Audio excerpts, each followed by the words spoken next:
வணக்கம். செல்வகுமாரின் 2024 நீண்டகால வானிலை ஆய்வறிக்கை. அதிகாரப்பூர்வ வானிலை அறிக்கைக்கு இந்திய வானிலை ஆராய்ச்சித்துறை அறிக்கையை பார்க்கவும். 2024 மே 3 வெள்ளிக்கிழமை அதிகாலை பதிவு செய்யப்படும் ஆய்வறிக்கை. கோடை மழை எப்படி? இன்றைக்கு தேதி மே 3. அக்னி அனல் உச்சபட்சத்தை எட்டியிருக்கிறது. அக்னி அனல் கடந்த 2 நாட்களாக மிக கோரமாக இருக்கிற நிலையில் இன்னும் 4 நாட்களுக்கு மட்டுமே இந்த அனல். ஏற்கனவே அக்னியின் ஆயுள் 6 நாள் என்று அறிவித்திருந்தோம். 2 நாள் நிறைவடைந்திருக்கிறது. இன்னும் 4 நாட்கள் தான். 7ஆம் தேதியுடன் இந்த அக்னி விலகுகிறது, அனல் விலகுகிறது, அனலுக்குள் ஆயுள் நிறைவடைகிறது. 8ஆம் தேதியிலிருந்து 100 டிகிரிக்கு கீழே வெப்பம் வந்துவிடும். 100 டிகிரியில் இருந்தாலும் 9ஆம் தேதி 10ஆம் தேதியெல்லாம் 100 டிகிரிக்கு கீழே வந்துவிடும். 111 112 டிகிரி ஃபாரன்ஹீட் வெப்பம் என்பது 100 டிகிரிக்கு வருவது மிகவும் அனைவரையும் வியப்பில் ஆழ்த்தும். இந்த செய்தியே அனைவரையும் மகிழ்ச்சியில் தள்ளும். கண்டிப்பாக நடக்கும். இன்னும் 4 நாட்களிலே அனல் விலகப் போகிற நிலையில் அறிவிக்கப்பட்டபடி நேற்றைக்கு கர்நாடகா ஆந்திர எல்லையோர மாவட்டங்களில் தமிழ்நாட்டில் மழைப்பொழிவை கொடுத்தது. சேலம் நாமக்கல்லிலும் மழைப்பொழிவை ஆங்காங்கே கொடுத்தது.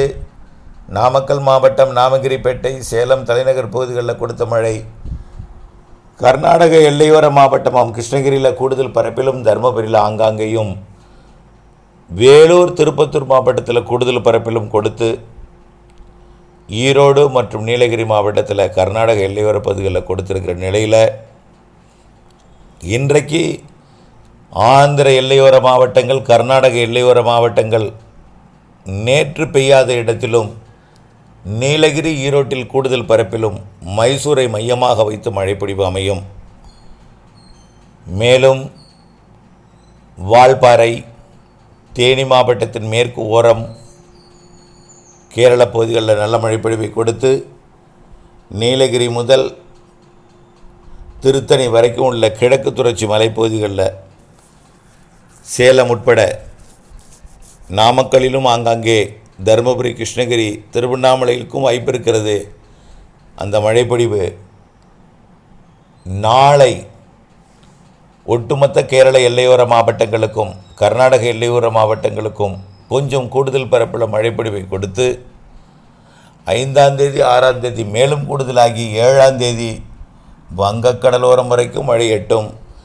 7ஆம் தேதிக்கு பிறகு 15ஆம் தேதி வரைக்கும் கூடுதல் பரப்பில் மழைப்பொழிவு நீடித்து கொண்டிருக்கும். மாலை இரவு மழைப்பொழிவாக அனல் விலகி 8ஆம் தேதியிலிருந்து புழுக்கமும் வியர்வையும் கொடுக்கும் வானிலையும் இடிமின்னல் மழைப்பொழிவு மாலை இரவிலும் கொடுத்து கொண்டிருக்கும்.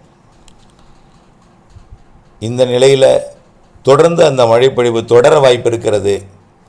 வங்கக்கடலில் 15ஆம் தேதி எதிர்பார்க்கப்பட்ட வலுவான நிகழ்வு சற்று தாமதம் ஏற்படும். கண்டிப்பாக மே இறுதிக்குள் அந்த நிகழ்வு உருவாகும். வலுவான நிகழ்வு தாமதம் ஏற்படும் பட்சத்தில் காற்று சுழற்சி வங்கக்கடலோரம் உருவாகி வங்கக்கடலோர மாவட்டங்களுக்கும் அனைத்து மாவட்டங்களுக்கும் சிறப்பான மழைப்பொழிவை கொடுக்க இருக்கிறது.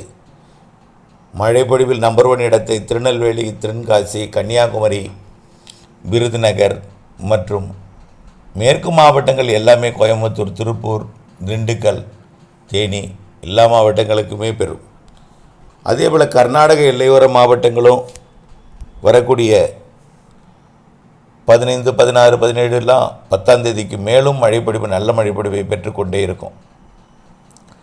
இம்மாத இறுதி 10 நாளும் காற்று சுழற்சி ஏற்பட்டு அதுலேயும் நல்ல மழைப்பொழிவு இருக்கிறது. ஜூன் மாதம் 1, 2 தேதிகளில் தென்மேற்கு பருவமழை தொடங்கும் வரைக்கும் இடையில் ஒரு வலுவான நிகழ்வும் காற்று சுழற்சியும் நல்ல மழைப்பொழிவை ஏற்படுத்தும் வகையில் அமையும். தமிழ்நாட்டின் தென் மாவட்டங்களுக்கும் மேற்கு மாவட்டங்களுக்கும் உள் மாவட்டங்களுக்கும் மிகச்சிறப்பான மழைப்பொழிவை கொடுக்கும். அதற்கு அடுத்தபடியாக ஜூன் மாதம் 1, 2 தேதிகளில் தென்மேற்கு பருவமழை ஒரு ஸ்ட்ராங் சிஸ்டத்தால் ஒரு புயலால் தொடங்கும். கேரளாவில் தொடங்கும் பொழுது தாழ்வு பகுதியாக இருந்தாலும் கர்நாடகா கோவாவை தாண்டியதும் புயலாக மாறி மகாராஷ்டிரா குஜராத் பகுதிக்கு செல்லும். இது தென்மேற்கு பருவமழை தொடக்கி நல்ல மழைப்பொழிவை கொடுக்கும்.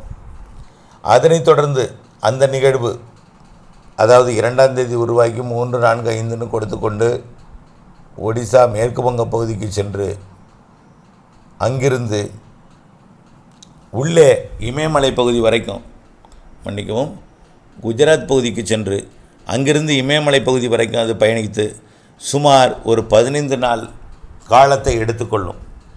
ஆக ஜூன் 2 தேதிகளில் உருவாகக்கூடிய தென்மேற்கு பருவமழை அந்த நிகழ்வு முன்னேற்றம் இருக்கும் என்பதனால், தீவிரமடைந்து இமயமலை வரைக்கும் பயணிக்கும் என்பதனால் காற்று திசை மாறி இமயமலை வரைக்கும் இருக்கும்.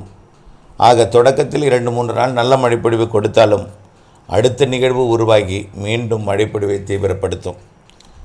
அடுத்த நிகழ்வு மாத இறுதியில், ஜூன் இறுதியில், ஜூலை முதல் வாரத்தில் உருவாகி அது முதல் நிகழ்வை காட்டிலும் 2வது நிகழ்வு மழைப்பொழிவை கூடுதலாக்கும். தென்மேற்கு பருவமழை தொடக்கத்தில் 2 வலுவான நிகழ்வால் கரை கிடக்கும் இடத்துல அதிக மழைப்பொழிவையும், அருகருகே குறைவாகவும், அருகருகே ஒதுக்கினாலும் அடுத்தடுத்த நாட்களிலே ஒதுக்கும் இடத்துல மழைப்பொழிவை கொடுத்து நிகழ்வு 2 கரை கிடக்கும் இடத்தில் அதிக மழைப்பொழிவை கொடுக்கும். பிற இடங்களிலே சற்று குறைவான மழைப்பொழிவை கொடுக்கும். அணைகளுக்கு நீர்வரத்தை கொடுக்கும். அந்த நிகழ்வு கரை கிடக்கும் இடம், அணைகள் இருக்கக்கூடிய அணைகள், நீர்பிடிப்பு பகுதிகள் நல்ல ஒரு நீர்வரத்தை பெற்று அணைகளை நிரப்பும். ஆனால் பெரும்பாலும் கோவாவை ஒட்டிய பகுதிகளுக்கு தான் அதிக மழைப்பொழிவு தெரிகிறது. கேரளா மற்றும் தமிழ்நாட்டின் மேற்கு தொடர்ச்சி மலைக்கு நல்ல மழைப்பொழிவு கொடுத்தாலும் அணைகள் ரொம்ப வறண்டு இருக்கிற காரணத்தினால அணைகள் மெல்ல ஏறுமுகத்துக்கு செல்லும். உடனடியாக ஜூன் முதல் வாரத்திலேயே நிரப்பும் என்பதற்கு வாய்ப்பு குறைவு. ஆனால் அணைகளுக்கு நீர்வரத்தை கொடுக்கும். ஜூலை மாதம் கண்டிப்பாக கூடுதல் நீர்வரத்தை கொடுக்கும். ஒரு சில கர்நாடக அணைகள் கூட நிரம்பும். ஆனால் அது காவிரி நீர்பிடிப்பு பகுதிகள் நிரம்புமான்னு சொல்ல முடியாது. கிருஷ்ணா, கோதாவரி போன்ற அணைகள் நீர்பிடிப்பு பகுதிகளில் நல்ல மழைப்பொழிவை கொடுப்பது உறுதியாக தெரிகிறது. அதே நேரத்தில் காவிரி உள்ளிட்ட தமிழ்நாட்டிற்கு பயன் தரக்கூடிய அணைகளின் நீர்பிடிப்பு பகுதிகளுக்கும் மழைப்பொழிவை கொடுத்து சீரான ஒரு நீர்வரத்தை கொடுத்தும் அணை மெல்ல நிரம்ப தொடங்கும், மெல்ல ஏறுமுகத்துக்கு போகும்.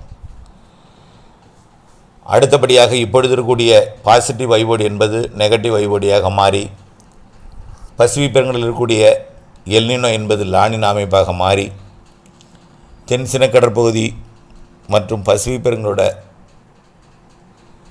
பகுதிகள், அதாவது பிலிப்பைன்ஸை ஒட்டிய பசிபிக் பெருங்கடல் பகுதி, தாய்லாந்து வளைகுடா பகுதி எல்லாம் வெப்பம் உயர்ந்திருக்கிற காரணத்தினால நிகழ்வு உருவாகி வங்கக்கடலுக்கு வரும். வங்கக்கடலையும் நிகழ்வு உருவாகி வெப்பம் உயர்ந்திருக்கிற காரணத்தினால நிகழ்வை வலுப்பெறச் செய்யும். ஆக வலுவான நிகழ்வு இந்த ஆண்டு ஆகஸ்ட் செப்டம்பரில் தென்மேற்கு பருவமழையை தீவிரப்படுத்தும் விதமாக இருக்கும். அதனைத் தொடர்ந்து தென்மேற்கு பருவமழை கண்டிப்பாக சராசரிக்கு மிகுதியாக இருக்கும். மழைப்பொழிவு பெரும்பாலும் மெல்ல அணைகளை நிரப்பும் வகையில் தான் இருக்கும். கூடுதல் மழைப்பொழிவு பொழிந்தாலும் குறிப்பிட்ட இடத்தில் கூடுதலாக பொழியும். அடுத்தபடியாக வடகிழக்கு பருவமழை. வடகிழக்கு பருவமழை காலத்தில் லானினா அமைப்பும் நெகட்டிவ் வைவோடியும் இருக்கும்.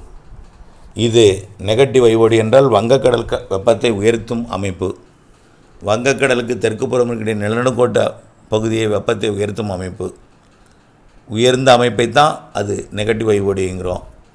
அதே போல் லானினா என்பது ஆசியா பக்கம் வெப்பம் உயர்த்தும். ஆக ஆசியா பக்கம் உயரக்கூடிய வெப்பநிலையால் நிகழ்வுகள் வலுவாகி அது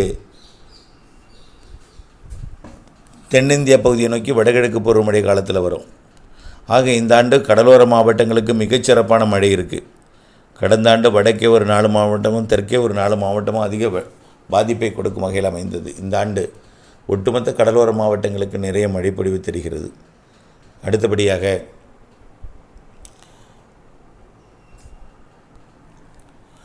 உள் மாவட்டங்களுக்கு சராசரிக்கு மிகுதியான மழைப்பொழிவு கொடுக்கும்.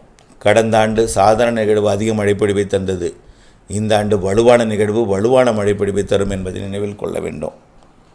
ஆகவே வடகிழக்கு பருவமழை சிறப்பான மழைப்பொழிவு சரியான நேரத்தில் தொடங்கி சரியான நேரத்தில் நிறைவடையும். தென்மேற்கு பருவமழை தொடக்கத்தில் சில இடங்களில் கூடுதலாகவும் சில இடங்களில் அளவாகவும் சில இடங்களில் சற்று குறைவாகவும் இருந்தாலும் அடுத்தடுத்த நிகழ்வுகள் அதை சமன் செய்யும். தொடர்ந்து வானிலை ஆய்வறிக்கையோடு இணைந்திருங்கள். திட்டமிட்ட பணி செய்து லாபமடைய அன்போடு கேட்டுக்கொள்கிறேன். நன்றி.